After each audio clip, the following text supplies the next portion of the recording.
Party ने युवा चेहरे के तौर पर आप पर भरोसा जताया है, क्या कहें? भारतीय जनता पार्टी की झोली में आप बादली सीट को डालेंगे, आपने कहा। लेकिन अगर देखा जाए तो पिछले काफी सालों से, यानी कि कई विधानसभा चुनाव हम देखें, उससे पहले अब जहां लगातार 2 बार यहां से आम आदमी पार्टी जीतती आ रही है, उससे पहले कांग्रेस जीती है, बीजेपी काफी अंतराल यहां से जीते हुए यानी कैंडिडेट नहीं जीत पाया। किस तरीके की चुनौती किस तरीके का जन समर्थन आप, यानी कैसा रिस्पांस चुनाव के दौरान अब आप, तो क्या लगता है ओवरऑल अगर हम बात करें चुनाव प्रचार के दौरान किन मुद्दों को लेकर आपका चुनाव प्रचार रहेगा, क्या मेन एजेंडे रहेंगे जो आप जनता के बीच आपके सामने आम आदमी पार्टी के अजय यादव हैं, वहीं दिल्ली प्रदेश कांग्रेस कमेटी के जो अध्यक्ष हैं, प्रदेश अध्यक्ष, वो भी आपके साथ चुनावी मैदान में हैं, बीजेपी की तरफ से आप हैं, तो मुख्य जो अपना मुकाबला है कौन सी पार्टी से? अरे फर्जीवाल जी,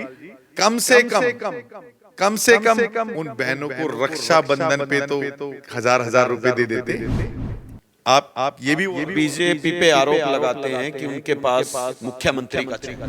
आज वो शीश महल की बात कर रहे हैं ना, कि कह रहे हैं हम दिखाएंगे। आज शीश महल का मुद्दा जो उठा रहे हैं, 12-12 लाख रुपए की जो टॉयलेट शीट लगाई है, अगर वो टॉयलेट शीट ना लगा के आप एक गरीब सीवर साफ करा देते तो हमारे बच्चों की भी जो बीमारियां फैल रही हैं वो बीमारियां ना फैलती। शर्म करनी चाहिए केजरीवाल जी, आपने हमारे बच्चे को, इस पूरी दिल्ली को, जो हमारे बच्चों के जो भविष्य को आपने धकेला है और दिल्ली को स्लम बनाया है। इस बार जो है दिल्ली की जनता अपने बच्चों के भविष्य के लिए इस दिल्ली से आपको उखाड़ फेंकने वाली है। आज से नामांकन शुरू हो गए हैं, नॉमिनेशन शुरू हो गए हैं। दीपक चौधरी कब अपना नामांकन पत्र, कौन सी तारीख को? मैं अभी पहले ही हमने कोई इंसान देखा है जो मुख्यमंत्री पद पर तो है, लेकिन जिसने कोई भी विभाग नहीं लिया हुआ, कहीं वो सिग्नेचर नहीं करता था। क्यों? कि अपने मन अंदर चोर था कि मुझे घपले करने, तो उनके नाम पे घपले करूं। बादली विधानसभा की जनता आपको सुन रही है, देख रही है, वो आपको अपना विधायक क्यों चुने? नमस्कार, मैं हूं सुधीर जाखड़ और आप देखना शुरू कर चुके हैं the local news. The local news की दिल्ली विधानसभा चुनावी महाकवरेज में हमारी पॉलिटिकल यात्रा पहुंची है बादली विधानसभा में, जहां से भारतीय जनता पार्टी ने दीपक चौधरी यानी युवा चेहरे को चुनाव मैदान में उतार कर उन पर भरोसा जताया है। तमाम चुनाव से संबंधित तमाम बातें उनसे हम जानेंगे, क्या कुछ उनका चुनावी एजेंडा रहने वाला और किस तरीके की उनकी तैयारियां यानी जनसंपर्क अभियान चला हुआ है। बहुत सारी बातें करेंगे। हमारे साथ मौजूद हैं बादली विधानसभा से भारतीय जनता पार्टी के उम्मीदवार दीपक चौधरी। जी चौधरी साहब, स्वागत है आपका द लोकल न्यूज। बहुत बहुत धन्यवाद भाई साहब। पार्टी ने युवा चेहरे के तौर पर आप पर भरोसा जताया है, क्या कहें? मैं सौभाग्यशाली हूं कि मुझ पे भरोसा जताया, और मैं बस यही विश्वास दिलाता हूं अपने शीर्ष नेतृत्व को, मोदी जी को, हमारे योगेंद्र चंदोलिया जी को, हमारे वीरेंद्र सचदेवा जी को, हमारे तमाम जो लीडर हैं, हमारे जेपी नड्डा जी को, कि जो उन्होंने मुझ पे विश्वास जताया है, मैं उस विश्वास पे कायम रहूँगा और जीत के सीट को ये भारतीय जनता पार्टी की झोली में डालूंगा। जी, भारतीय जनता पार्टी की झोली में आप बादली सीट को डालेंगे, आपने कहा। लेकिन अगर देखा जाए तो पिछले काफ़ी सालों से, यानी कि कई विधानसभा चुनाव हम देखें, उससे पहले अब जहां लगातार 2 बार यहां से आम आदमी पार्टी जीतती आ रही है, उससे पहले कांग्रेस जीती है, बीजेपी काफ़ी अंतराल यहां से जीते हुए यानी कैंडिडेट नहीं जीत पाया। किस तरीके की चुनौती आप मानते? मैं आपको एक चीज़ बताना चाहता हूँ, हमारे संविधान ने जो हमें दिया है, वो जनता जनार्दन का निर्देश जो है वो सर माथे पे होता है। जब हमें नहीं दिया था तो हम सत्ता में भी नहीं थे, हमारी भारतीय जनता पार्टी यहाँ से जीती भी नहीं थी। लेकिन एक चीज़ मैं कहना चाहूँगा कि आज जिस फर्जीवाल को इसी जनता ने एक बार 67 सीटें और एक बार 62 सीटें उनको जिताया है और उनकी दिल्ली में सरकार बनाई है, आज वो विवश है अपनी जगह। जैसे आपके माध्यम से, मीडियम के माध्यम से भी मैं सुन रहा हूं कि दूसरी जगह से भी उनकी चर्चा चल रही है लड़ने की। तो इसी से आप अंदाज़ा लगा सकते हैं कि हम जो बादली विधानसभा इस बार इतने मतों से जीत के देंगे, जब केजरीवाल जी, क्योंकि हमारे पूरी तमाम दिल्ली में आप देखिए, वो कहते हैं भी चेहरा होता है, कैंडिडेट चाहे कोई भी हो। आम आदमी पार्टी का एक जो उन्होंने अपना तरीका बनाया है, लेकिन हम भी एक बात कहते हैं कि हमारा भी चेहरा नरेंद्र मोदी जी हैं। नरेंद्र मोदी जी की गारंटी है जो इस बार दिल्ली में लागू होने जा रही है, और जनता उस पर वोट का बटन दबाकर मोहर लगाने वाली है। किस तरीके का जन समर्थन आप, यानी कैसा रिस्पांस चुनाव के दौरान अब आपको मिल? बहुत ज़बरदस्त रिस्पांस हमारे इस चुनाव कैंपेन में जो हमें मिल रहा है, क्योंकि कांग्रेस भी यहाँ से 2 बार रही है और 2 बार से जो है आम आदमी पार्टी है, लेकिन हमारी पूरी तमाम बादली विधानसभा का वो बुरा हाल हो चुका है कि पूरी बादली विधानसभा के बीच में से नेशनल हाईवे नंबर 1 है, उसी विधानसभा के बीच में से आउटर रिंग रोड है, लेकिन फिर भी हमारी जो बादली विधानसभा है ये पिछड़ी हुई विधानसभाओं में गिनी जाती है। इतना बुरा हाल है, आप किसी सड़क पे चले जाइए, आज बुराड़ी रोड चले जाइए तो आज गाड़ी तो बहुत दूर की बात है, ट्रक टेम्पू भी नहीं चल पा रहे हैं वहां पे। आज पानी की बात कर लें तो पानी आज काला पानी आ रहा है, और कई जगह तो 5-5, 6-6 महीने से पानी तक नहीं आ रहा, अगर आ भी रहा है तो सीवर का पानी आ रहा है, और उसके बाद में सीवर का पानी तो नलों में से आ ही रहा है, और वही सीवर का पानी जो ढक्कन उबल के ऐसे निकल रहे हैं वो सारा रोडों पे बह रहा, रोड जो थे भी वो भी टूट चुके हैं। तो क्या लगता है ओवरऑल अगर हम बात करें चुनाव प्रचार के दौरान किन मुद्दों को लेकर आपका चुनाव प्रचार रहेगा, क्या मेन एजेंडे रहेंगे जो आप जनता के बीच रखें? मैं तो एक ही जो एजेंडे मैंने आपको बताया अभी कि हमें सबसे पहले हमारा तमाम क्षेत्र बादली, समेपुर, लिबासपुर, सिरसपुर, यादवनगर, स्वरूपनगर, शरदानंद, अपना जहांगीरपुरी, बलसवा गांव, ये तमाम मेरा क्षेत्र है, ये पूरे का पूरा जामग्रस्त क्षेत्र है।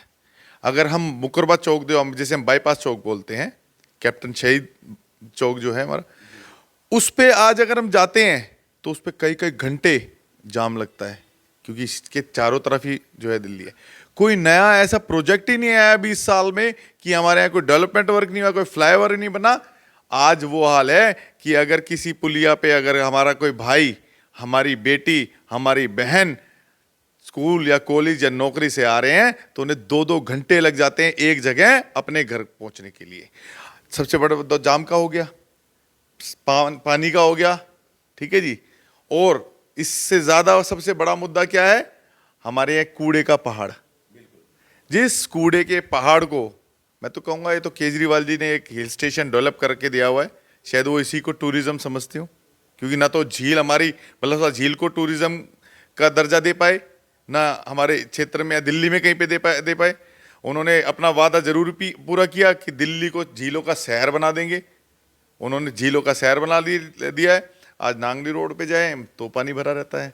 आज तमाम, इस बार तो हद हो गई, सांसद जो लुटियंस जोन है उसमें तक पानी चला गया सांसदों के घर में, जिसे हम दिल्ली का दिल कहते हैं। लेकिन पोश एरिया कूड़े के पहाड़ के लिए क्या बोला था कि हमें दे दो जी, भाजपा क्या नाम है, नगर निगम में हमारी सरकार नहीं है, अगर आप हमारी सरकार बनोगे तो 1 साल में हम जो है इस कूड़े के पहाड़ को खत्म कर देंगे। ना वो कूड़े का पहाड़ खत्म कर पाए, ना वो व्यवस्था कर पाए। आज पानी की बात करते हैं, पानी के कितने बिल भेजे, अभी जो बिल भेजे हैं उन्होंने कहा भैया फरवरी में मेरी सरकार आ जाएगी तो मैं बिल माफ कर दूंगा, यही बोला है। भैया एक बात बताओ, कहीं एक तरफ तो आप कहते हो फ्री पानी दे रहा हूं मैं, दूसरा लोग जो हैं घरों में आरओ लगवाने पे मजबूर हैं, जो थोड़े सक्षम हैं वो आरओ लगवा लेते हैं, वो पैसे दे रहे हैं साफ पानी के लिए। जो बेचारे गरीब लोग हैं वो गरीब लोगों को 20 रुपए की कैन, 3-3, 4-4 कैन लेके, जिनका 2 से 3 हजार रुपए महीने का खर्च हो रहा है, तो कहां से फ्री है। बिजली के बिल की बात करें तो बिजली के बिल आप जो है आप देखिए कई हजारों, झुग्गी झुग्गी जैसे में लाखों के आ रहे हैं। आप कह रहे हैं हमने इतनी स्ट्रीट लाइट लगवा दी, हमारे बाईपास का जो चौक है, जो जहां से हाईवे स्टार्ट हो रहा है, हाईवे जो पीडब्ल्यूडी का रोड है, अगर आप रात को जाएंगे तो वहां पे पूरा अंधेरा रहता है। जो लाइटें भी थी, जितने भी हमारे यहाँ रोहिंग्या बांग्लादेशी हैं, उन्होंने वो लाइटें के खंबे तक वहां से उखाड़ के चोरी करके ले गए। आपके सामने आम आदमी पार्टी के अजय यादव हैं, वहीं दिल्ली प्रदेश कांग्रेस कमेटी के जो अध्यक्ष हैं, प्रदेश अध्यक्ष, वो भी आपके साथ चुनावी मैदान में हैं, बीजेपी की तरफ से आप हैं। तो मुख्य जो अपना मुकाबला है, कौन सी पार्टी से आप? मेरा मुकाबला इन दोनों में से किसी से नहीं है। क्योंकि मेरा जो चुनाव है खुद मेरी जनता लड़ रही है, मुझसे प्यार करने वाले लड़ रहे हैं। क्योंकि सबसे बड़ी बात ये होती है कि चुनाव के लिए जमीन पर आना पड़ता है। एक तो हमारे यहाँ हेलीकॉप्टर से में वाला नेता है जो हेलीकॉप्टर में ही घूमता रहता है लोगों के लिए। एक ऐसे हैं जिनका सुबह से शाम तक पता नहीं है, लापता है। ठीक है, मैं तो आजकल टेक्नोलॉजी का जमाना है। आप पिछले 5 साल में, मैं कहता हूं चैलेंज के साथ, हम तीनों के जो है मोबाइल के नेटवर्क के सिग्नल लगवाइए जी कि कितनी देर वो अपनी विधानसभा में रहे हैं। मैं यहीं रहता हूं। चैलेंज कर रहे हैं आप बाकी दोनों, कांग्रेस और आम आदमी पार्टी और कांग्रेस को मैं चैलेंज कर रहा हूं कि वो अपने मोबाइल के टावर की डिटेल निकलवाएं, मेरी भी डिटेल निकलवाएं कि मैं बादली विधानसभा में हमने कितना समय दिया है और कहां समय दिया है। अगर मैं उनसे अपने क्षेत्र में कम रहा हूं तो जो जनता का आदेश होगा वो मेरे सिर माथे है। लेकिन फिर भी ओवरऑल सेकंड नंबर पे कोई ना कोई तो आएगा। किसे मानते हैं कि सेकंड नंबर पे आपके मुकाबले वो लड़ते रहे आपस में, सेकंड नंबर के लिए, सेकंड नंबर की लड़ाई लड़ते रहे, वो तो उनका काम है, वो तय करें। उनमें से देखो जी, उन दोनों निकम्मों में से वो देख ले कि कौन ज्यादा निकम्मा है और कौन कम है, वो उनका नजरिया है। जनता इस बार, मैं बादली विधानसभा की नहीं बात कर रहा हूं, मैं पूरी दिल्ली की बात कर रहा हूं। अगर हमें अपने बच्चों का भविष्य बचाना है तो ऐसे फर्जीवाल को, जिसने अभी जब चुनाव हारता देख, जिसने, मैं पिछले आपको 2015 में इनकी सरकार पूर्ण रूप से बनी थी, 2015 से पेंशन, 18 से पेंशन नहीं बन रही, जो बन भी रही थी वो आ नहीं रही। सरकारी कर्मचारियों की सैलरी दे नहीं पा रहे, राशन कार्ड कोई नया बना नहीं, बनने के बावजूद भी किसी का, अगर किसी का बना हुआ था और किसी का बेटी, मतलब कोई बहू आ जाती थी घर में तो उसका नाम तक नहीं चढ़ाया गया। मोदी जी का जो राशन है, जो मोदी जी भारत सरकार राशन देती है, उस सरकारी वेंडरों की पेमेंट तक नहीं की गई। आज इस फर्जीवाल से, अब जब हारता देख, इसने कहा कि भैया मैं 2100 रुपये दूंगा। अभी इसने एक झूठा जो है अपना एक झूठ का एक और प्रचार शुरू कर दिया। उन्हीं की सरकार, क्योंकि वो तो मुख्यमंत्री तो है नहीं, उन्हीं के सरकार लिख के दे रही है, ऐड कर रही है, उन्हीं के डिपार्टमेंट ऐड कर रहे हैं कि हमारी तरफ से कोई स्कीम लागू ही नहीं है। कोई दस्तावेज जो है आप ना दें, क्योंकि अनेकों बहनों के पास, आप भी आए, आपके पास भी इंफॉर्मेशन आई होगी कि कई बहनों के OTP जाने के बाद में बैंक में से, खातों में से पैसे निकल गए हैं।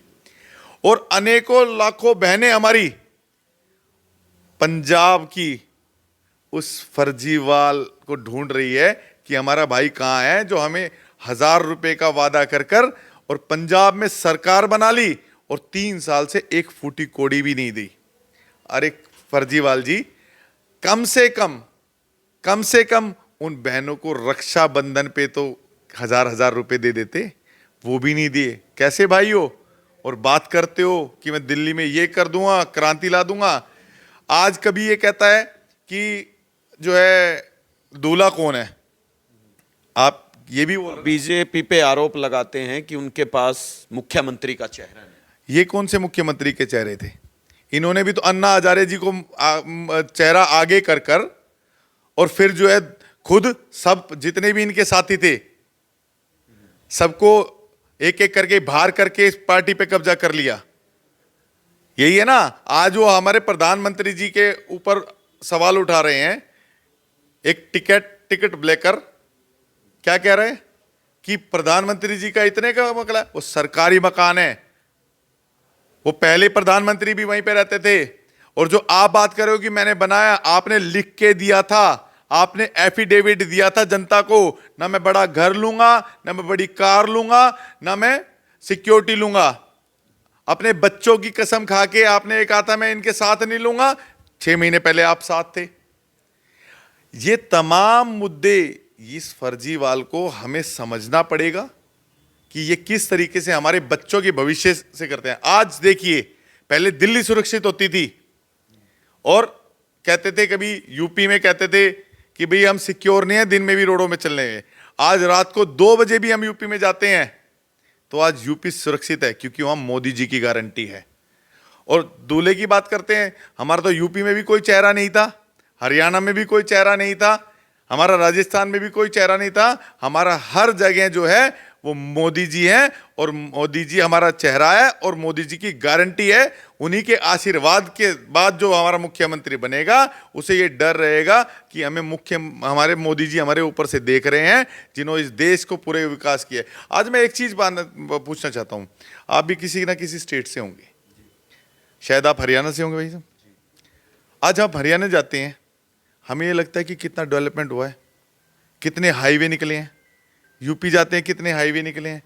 आज हमारी दिल्ली का हाल देखा है आपने, जो रोड है वो तक ये डेवलप नहीं कर पा रहे। आज एक भी कोई ऐसा स्टेडियम नया नया नहीं बनाया बच्चों के लिए खेलने के लिए। क्या बनाया इन्हें? जो पंजाब को इसने बर्बाद किया था, उस पंजाब के नशे को दिल्ली में लाके झोंक दिया हमारे यहाँ।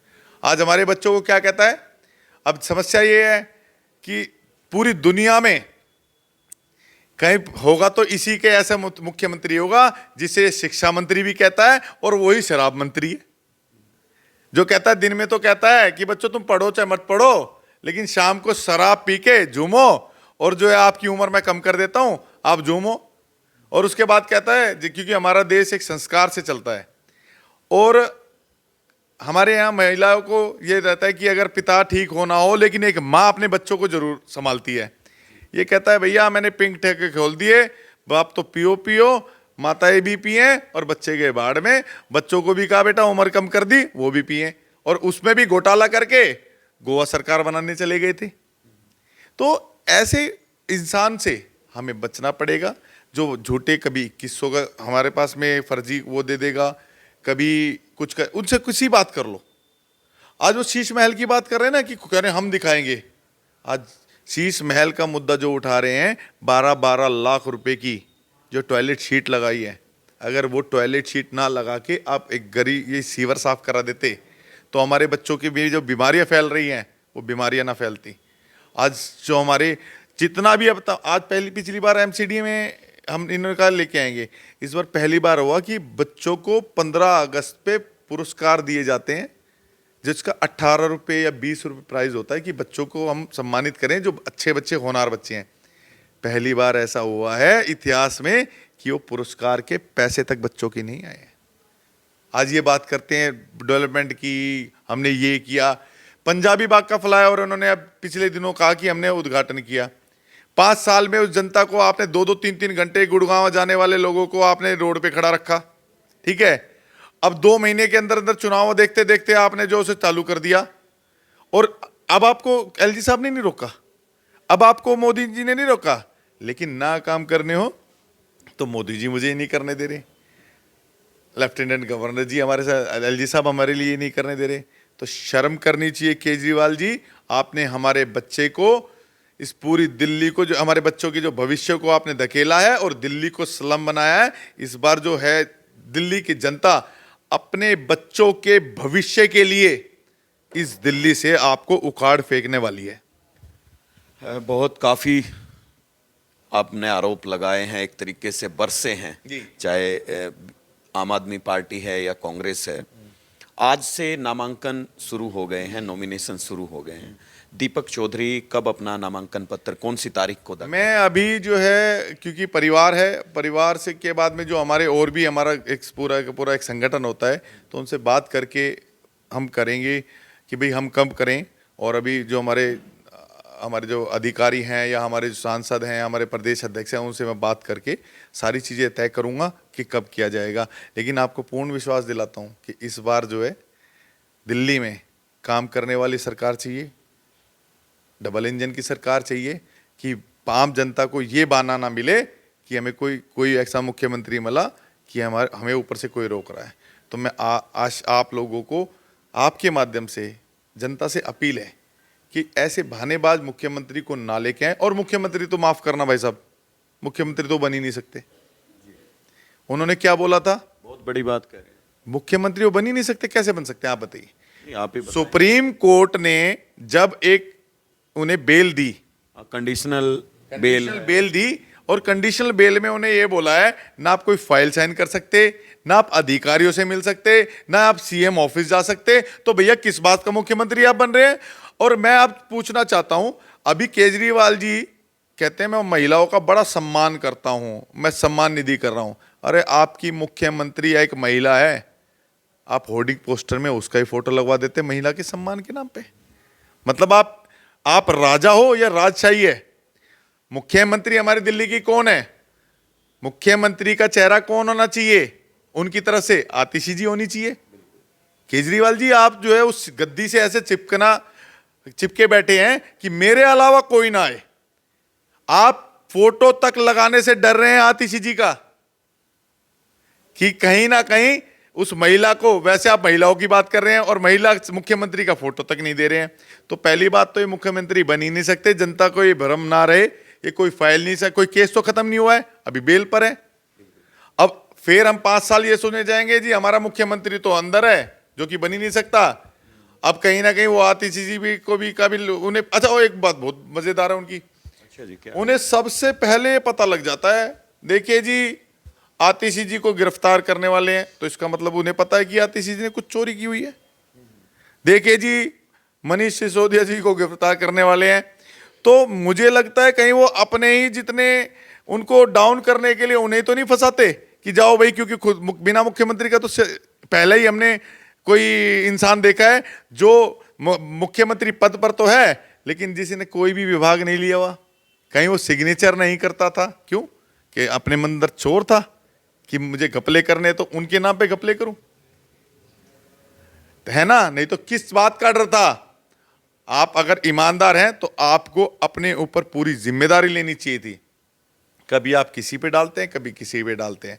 बहानेबाज सरकार इस बार दिल्ली नहीं चुनेगी। इस बार विकास के लिए, दिल्ली के डेवलपमेंट के लिए और अपने बच्चों के फ्यूचर के लिए इस बार दिल्ली मोदी जी के साथ और मोदी जी के गारंटी वाली सरकार के साथ चलेगी। चौधरी साहब, बादली विधानसभा की जनता आपको सुन रही है, देख रही है, वो आपको अपना विधायक क्यों चुने? मेरे पास रोड मैप है पूरे क्षेत्र का। आइए, मैं पिछले 2 साल से, जब से हम पार्षद बने हैं, मैं पूरे 2 साल से रोड पे हूँ। मेरे सोशल मीडिया उठाइए, हफ्ते में 3 दिन या 4 दिन मैं लाइव रहता हूँ। और सबसे बड़ी बात, तीनों प्रत्याशी हैं हमारे, अब घोषित हो चुके हैं। तीनों प्रत्याशियों में से अकेला मैं ही ये प्रत्याशी हूँ जो जनता के बीच रहता हूँ, अपने क्षेत्र में रहता हूँ। अगर जाम में 2-2 घंटे अगर हमारी जनता के बच्चे स्कूल से आते हैं खड़े रहते हैं, तो मेरे बच्चे भी उसी जाम में खड़े होकर धूप में भूखे प्यासे बैठे रहते हैं। मैं इस क्षेत्र की जनता का दुख दर्द जानता हूं। और मैं रोड मैप की बात कर रहा था आपको, जितना हमारे यहाँ जाम है, मैं आप लोगों के माध्यम से बताना चाहता हूं हमारी जनता को कि मैं आने वाले समय में पूरी बादली विधानसभा को जाम मुक्त बादली विधानसभा बनाने वाला हूं। सबसे पहले मेरा काम ये होगा। मैं आज आपको बता देता हूं सिर्फ छोटे से उसमें कि मैंने माननीय चंदोलिया जी के साथ में मिलकर रेल मंत्री जी से मुलाकात मैंने योगेंद्र चंदोलिया जी ने की है और मैंने उन्हें बुलाया था। हमने एक फ्लाईओवर की मांग की हुई है, मैंने एक लूप की मांग ट्रांसपोर्ट नगर के बाहर में की हुई है। खत्ते से जो हमारा डबल रोड बुराड़ी रोड के पास में बंद हुआ है उसको नंगली पूना तक बढ़ाने की मांग की हुई है। हमारे ट्रांसपोर्ट नगर में रेलवे लाइन के साथ एक छोटा सा पुल बना, उसकी मांग की हुई है। बल्लासवा झील पे जो हमारा गुज्जर चौक है, वहाँ पे 2-2 घंटे 3-3 घंटे खड़े रहते हैं। हमारे लोगों को हादसे हो जाए तो वो हॉस्पिटल नहीं पहुँच पाते हैं। मैंने गुज्जर चौक पे हमारा गुरुद्वारा रोड है, उस पर छोटा सा एक पुल बनना है जिससे हमारा जाम जो है वहाँ का खत्म हो जाए। मेरे पास टोटल का टोटल रोड मैप है। मैं झील के लिए मुझे क्या करना है, हमारे 100 किलोमीटर के दायरे में नेचुरल झील नहीं है कहीं पे भी। इतनी बड़ी, जितनी बड़ी बलसवा लेक है, नेचुरल झील कहीं पे भी नहीं है 100 किलोमीटर के अंदर में। लेकिन उसका क्या हाल किया हुआ है कि वहाँ के वासिंदे भी जो है उसमें अपने बच्चों को घुमाना पसंद नहीं करना चाहते। मैं वहाँ पे चाहता हूँ कि उसे इतना डेवलप किया जाए और वहाँ पे टूरिज्म बढ़ा जाए जो हमारे पूरे क्षेत्र में भी रोजगार आना चाहिए। 9 होल का हमारा जो है गोल्फ कोर्स है, भलासवा गोल्फ कोर्स, हमने मांग की है, हमारे वहाँ पे गोल्फ कोर्स वालों ने मांग की है कि इसे 18 होल का किया जाए। ठीक है, 18 होल होने के बाद में इंटरनेशनल बनेगा, यहाँ पे इंटरनेशनल टूर्नामेंट होंगे। कूड़े के पहाड़ को खत्म करके यहाँ टूरिज्म के लिए हम कुछ लेके आएंगे। ऑन हाईवे हैं भैया, मेरे पास अपनी पूरी विधानसभा का रोड मैप है। आते के साथ ही मेरे को जो सीवर के बूस्टर हैं वो लगवाने हैं, जो इन्होंने आज तक बूस्टर नहीं लगवा पाए 20-25 साल में दोनों सरकारों ने, सारे सीवर भरे हुए हैं। मुझे लेआउट का पता है कि कहाँ क्या क्या क्या होना है। मैं एक एक चीज पे फ्रंट पे आइए, बात कीजिए। आपने 2-2 बार विधायक बनके और हमारी इस जनता को गुमराह करके आज तक एक भी डेवलपमेंट का काम नहीं किया है। एक लाइव वीडियो बता दीजिए जो इन्होंने पूरे 20 साल में, चलो लाइव नहीं था तो डेट के हिसाब से बता दीजिए कि आप जो है डेवलपमेंट की बात या रोड मैप आपके पास में किसी के पास में भी हो। मेरे पास में पूरी विधानसभा का अपना रोड मैप है और मैं अपनी जनता को ये विश्वास दिलाता हूं कि मैं जो किया कहा है वो किया है। अगर हम निगम पार्षद, हम भी यहाँ से हैं पिछले 2 साल से, निगम पार्षद रहते हुए जितना फंड हमने इस क्षेत्र में लगाया है अपने में नगर निगम के थ्रू, अगर हमारे यहाँ बादली विधानसभा में 3 और पार्षद हैं, अगर तीनों ने मिलके भी अगर हमारा उतना वोट जितना हमने बजट यहाँ लगाया, अगर तीनों ने मिलके भी अगर लगाया हो ना, तो मैं जनता को कहूंगा आरटीआई का जमाना है, पता कीजिए। और उसके बाद में अगर मैं झूठ बोल रहा हूं तो मुझे वोट मत देना। ये थे हमारे साथ भारतीय जनता पार्टी के बादली विधानसभा से उम्मीदवार दीपक चौधरी, जिन्होंने बड़े आत्मविश्वास के साथ हमारे सवालों का जवाब दिया और बाकायदा इनके जो सामने उम्मीदवार हैं, चाहे अजेश यादव हो या देवेंद्र यादव हो, उनको चुनौती पेश की है कि वो बताएं कि बाकी वार्डों में कितना विकास हुआ है और मेरे सामने चैलेंज करें। कहीं ना कहीं डिबेट की चुनौती इन्होंने इशारों में दे डाली है और वहीं कहा है कि जहां मैं पिछले 5 साल से जनता के बीच में रहा हूं, आम आदमी पार्टी के विधायक और कांग्रेस पार्टी के उम्मीदवार अपने टावर लोकेशन जनता के सामने रखकर बताएं कि वो कितने समय अपनी विधानसभा में रहे हैं। काफी विस्तार पूर्वक इन्होंने जहां आम आदमी पार्टी पर खूब बरसते दिखाई दिए हैं, वहीं कांग्रेस को भी इन्होंने नहीं छोड़ा। बादली विधानसभा की जनता इनके बारे में क्या सोच रखती है, क्या राय रखती है, तमाम सवाल अपने कमेंट्स में जरूर लिखें। और बादली विधानसभा से आप किसे अपना विधायक देखना चाहते हैं, कमेंट्स में लिखकर जरूर बताएं। और दीपक चौधरी जी का अगर इंटरव्यू पसंद आया है तो इसे लाइक और शेयर करना ना भूलें। दिल्ली विधानसभा चुनाव की राजनीति पर चप्पे चप्पे की जानकारी रखने के लिए जुड़े रहें द लोकल न्यूज के साथ। शुक्रिया।